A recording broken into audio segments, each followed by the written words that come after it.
very often, when false complaints are made, the person who's being complained against goes to try and disprove, exonerate himself, show that the complaints are wrong. One of the ways that that happens is to show that the person making the complaint, right, is lacking integrity, right, in the way the complaint was made, or perhaps the person making the complaint, right, has a pattern of making similar complaints. Perhaps there are other factors at play. Now, whenever we're talking about a genuine process of discerning truth, of gathering information, that's incredibly relevant.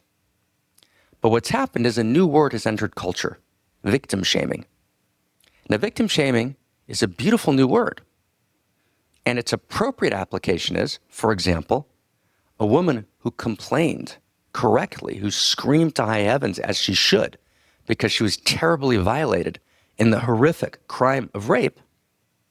Tragically, right, 25, 35, 45 years ago, would be attacked, shamed. She had it coming. That's a tragedy. That's a travesty. And so we spoke out against that kind of victim shaming. That's unbelievably important.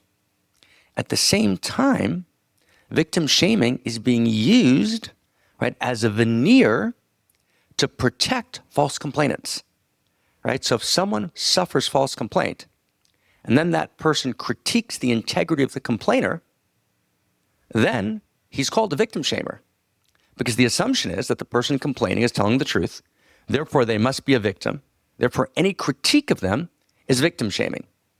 But that's kind of like being a murderer of your parents and then throwing yourself, as the old joke goes, on the mercy of the court because you're an orphan. Right? You can't actually make a false complaint, pose as a victim, and then have integrity when you claim that you can't be critiqued or your integrity can't be impugned, because that would be victim shaming. Right? That is a violation of the core integrity of human rights, the core integrity of justice. And we need to stand for justice. And justice is not justice for men. It's not justice for women, but it's justice for all. Done. Rolling Stone magazine recently did an article about rape on campus. The article assumed that the complainant was telling the truth. Rolling Stone ran this article. It indicted a significant amount of serious, good, wonderful people, and they ran it as a given that it was true.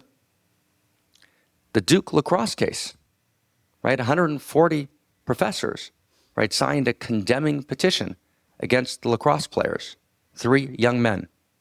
Paper after paper assumed that it was true. Columbia, Emma Sulkowicz, the mattress girl, right, presses a complaint.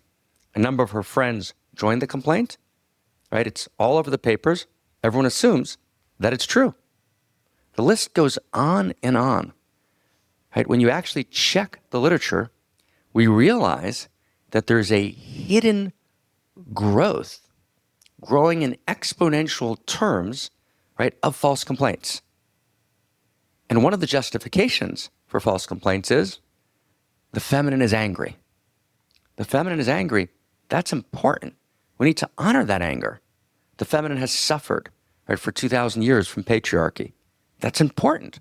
We need to honor that suffering, but that doesn't allow for false complaints. Right? Honoring suffering, right, doesn't permit false complaints.